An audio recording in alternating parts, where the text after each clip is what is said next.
Et salut à tous, c'est Stay Geek. Aujourd'hui une nouvelle vidéo.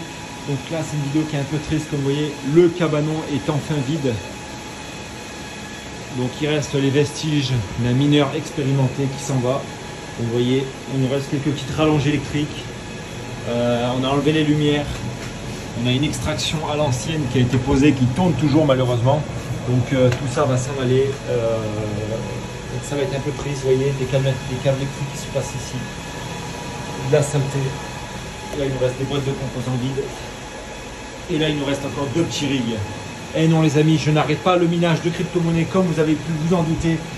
Uniquement on présente les deux derniers rigs qui restent en fait dans la Little Ferm qui a maintenant bien évolué. Donc là vous voyez, je viens de finir de poser ma 6e GTX 1660 Ti. Donc c'est les modèles MSI les Ventus. Donc le rig est vraiment magnifique comme ça.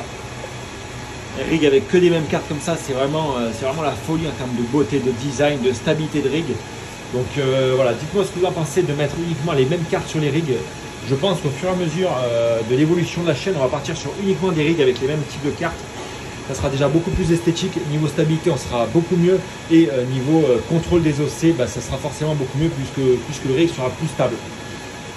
Donc vous voyez, on est sur une carte mère donc B450 Asus TUF Gaming qui est composée de 5 ports PCI, donc 5 ports PCI. On a rajouté un petit adaptateur ici là, N.2 to PCI, USB pardon. Donc voici à quoi ça ressemble un rig fini, fini entre guillemets.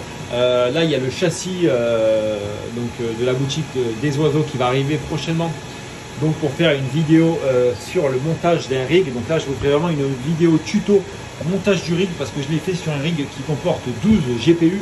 Mais au final je me suis rendu compte que c'était peut-être pas le top de faire une vidéo pour un débutant avec 12 GPU. Ça serait un peu compliqué les choses. Donc là on va vraiment faire la vidéo avec 6 GPU, ce qui sera beaucoup plus plaisant pour vous à l'œil et pour moi du coup pour vous expliquer. Parce que du coup c'était beaucoup plus long avec 12 GPU. Donc là on a encore un autre petit rig, vous voyez, donc de la 5700, de la 3060 Ti, de la 3070.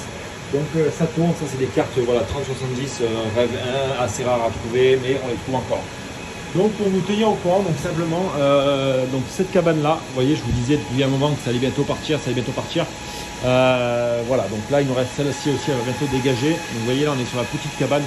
Donc cette cabane là en fait elle va dégager et on va simplement nettoyer l'emplacement et revenir avec un local un peu plus propre. Donc ça va gicler par la suite aussi, on va le virer. Donc voilà, si vous regardez les anciennes vidéos que vous avez fait au début sur la chaîne, je vous parlais que le système d'aération allait être modifié, etc. Mais au final, la solution c'est quand même mieux de trouver un autre local et adéquat au minage de crypto mining. Donc là pour ce beau petit... Donc là on a encore une BTC 37 avec donc de la 5 3070, une 3090 qui est là-bas, pardon. Là on a de la 1660 super. Et là on a un rig vide, donc voilà, c'est pas mal pour le moment. Donc là ce rig va être complété bientôt. Voilà, donc même dans les bassines à vendre, il n'est pas à vendre. Donc là il y a toujours les cartons les amis. Et là il y a la petite pile portative qui est refroidie. Aujourd'hui il fait assez frais. Hop, hop, hop. Et donc là il y a ma petite Ender 3 V2 qui est en train d'imprimer un petit support de casque rouge pour essayer. Voilà les amis, je me suis mis à l'impression 3D. Ça fait plaisir, c'est plutôt pas mal. Mais voilà, bref, c'est pas le sujet de la vidéo. Dites-moi s'il y en a qui font l'impression 3D et puis on va en discuter un petit peu. Je ferme cette porte. Bam. Donc là on retrouve le magnifique Aquarium PC Gaming Computer Beach. Et là on va simplement se retrouver sur mon écran iOS. Donc je vous refais ça à l'ancienne avec la caméra posée. Je vous ferai ça bientôt avec la petite Streamcam qui sera beaucoup plus propre et beaucoup plus qualitatif pour faire des facecam les gars. Donc là qu'est-ce qu'on retrouve? Alors oui, je voulais vous dire un truc important sur iOS. J'ai découvert ça il n'y a pas longtemps. Vous voyez que mon portefeuille iOS est à 96 $. Et du coup j'ai 130 jours, 129 jours de délai de paiement. Donc ça c'est plutôt pas mal. Et en fait quand vous allez sur iOS dans Buying ici pour payer du coup les frais que vous dépensez, là on retrouve un encart où il y a marqué que si vous déposez pour 3 mois en avance de votre dépense mensuelle que consomme votre installation, vous recevez 30% de bonus. Le minimum de paiement pour moi il était de 63 $. Et pour avoir le bonus donc il fallait déposer minimum 63 $. Donc chose faite, Stay Geek a déposé les 63 $, enfin 70 $ plutôt. Et du coup, on s'est retrouvé, enfin, je me suis retrouvé à l'époque avec, il y a 3-4 jours, avec 100 $. Donc c'est plutôt pas mal, on gagne encore, vous avez vu.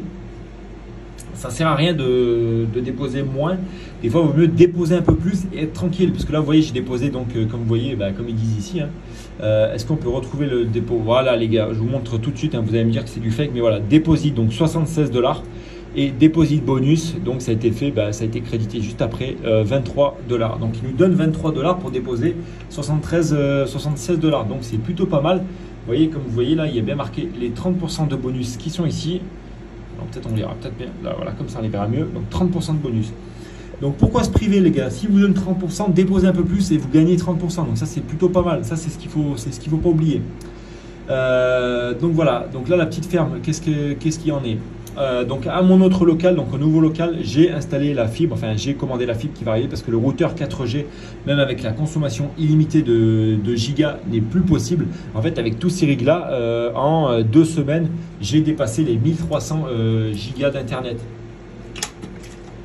Donc je ne sais pas si vous vous rendez compte, c'est quand même énorme. Donc je vous disais au début, oui, la 4G ça marche très bien pour mettre des rigs de crypto-monnaie, etc., etc. Mais au final, il s'avère que quand vous avez trop de rigs, donc encore là, il n'y en a que 8. Il y en a encore 2 qui doivent arriver, qui doivent se positionner pour avoir un total de 10 rigs. Mais c'est que voilà, le routeur n'est plus suffisant. Donc j'ai commandé la fibre 100 mégas avec débit illimité, etc., etc. Donc je vais payer que 17 € pour la fibre en Espagne. Donc c'est plutôt pas mal et intéressant, sachant que mon routeur 4G, il me coûte en illimité, il me coûte 16 €. Donc pourquoi se priver de la fibre? Donc voilà, j'ai commencé, ça fait 1 mois et demi que le local est en route, ça marchait très bien. Mais là, quand il y a trop de rigs comme ça, il y a des plantages, on va dire toutes les 72 heures. Voilà, il y a des petits plantages. Donc là, vous voyez tous mes rigs. Donc avant, il y avait une stabilité parfaite des rigs. Là, on a chopé des chairs invalides sur ceux-là. Donc on va aller voir tout de suite pourquoi ça fait des chairs invalides. Tout simplement, vous avez été nombreux à me poser cette question également. Donc les chairs invalides, en fait, ça peut être de 2 solutions différentes. Ça peut être, du coup, soit vos overclocks ici sont trop importants et donc ça va vous faire, du coup, forcer trop la carte. En vulgarisant, bien sûr, ça va vous faire, du coup, trop de calculs et du coup, ça va, on va dire, ça va rater le pourcentage de chance qu'on a. Donc le mieux, c'est vraiment d'arriver à une stabilité juste entre MH et chair validée. Parce que ça, on n'aime pas avoir ces petits panneaux de sens unique, on va dire, ça on n'aime pas trop. Donc, ces petits panneaux de stop plutôt, si vous préférez, on n'aime pas. Et comme vous pouvez voir aussi, on a 2 cartes différentes, enfin on a 2 cartes les mêmes, donc c'est exactement les mêmes BIOS, etc., les mêmes cartes, les mêmes modèles de cartes, les mêmes overclocks. Mais ça, par contre, je ne comprends pas pourquoi sur 2 cartes avec les mêmes overclocks, on a du coup des chairs invalides sur une carte et pas sur l'autre. Donc ça, c'est un truc que je ne comprends pas et que des fois, c'est plutôt chiant. Donc si vous savez me dire pourquoi une carte prend des chairs invalides plus qu'une autre, allez-y, l'espace commentaire est fait pour ça. Ensuite, on fait un petit marche arrière. Bon, vous voyez ce que je vous disais là? Là, on a à mon avis, il y a un problème d'internet qui vient de planter à l'instant T, les amis. Voilà, c'est assez chiant, c'est ce que je vous disais tout à l'heure. Voilà, ça arrive assez souvent là, avec le routeur 4G. Donc le routeur 4G va vite dégager en urgence, que ça commence vraiment à être not possible, les amis. Donc voilà, comme vous pouvez voir, en instantané, ça vient de planter. Donc il n'y a rien d'alarmant, il faut juste voilà, rallumer le routeur et ça sera simplement rallumé tranquillement. Donc voilà les amis, en tout cas si vous avez des questions à me poser, n'hésitez pas à venir sur les réseaux Instagram, Snapchat, YouTube, Discord. Et voilà, on peut discuter librement si vous le souhaitez qu'on s'appelle, etc., etc. Il y a la possibilité aussi de s'appeler, il n'y a pas de souci pour ça. Je bois un petit coup d'eau. Donc voilà, en tout cas c'était un plaisir, on va voir si on actualise. Et non, il n'y a toujours rien qui s'actualise là. Oh là là, c'est chiant ça les amis. Ouais, c'est ça, c'est pour ça, voilà pourquoi j'ai pris la fibre locale. Donc ça doit être installé assez rapidement, mais là c'est vraiment chiant. Ça un peu plus, vous voyez là ça vient de planter. Donc après c'est juste le routeur qui plante, il faut juste le redémarrer. Il n'y a pas tous les rigs qui plantent, mais bon c'est quand même relou du coup. Voilà, donc faut que j'aille vérifier ça pour être tranquille. En tout cas les amis, vous voyez comme quoi le minage n'est pas un long fleuve tranquille et il y a toujours des petits problèmes à droite à gauche et il faut vraiment faire les choses le plus proprement possible pour avoir une stabilité de vos rigs qui soit vraiment accrue et ne pas être toujours derrière à modifier des réglages à droite à gauche. Voilà. En tout cas c'était Stay Geek, j'espère que cette petite vidéo va vous a plu et nous on se retrouve demain pour une nouvelle vidéo.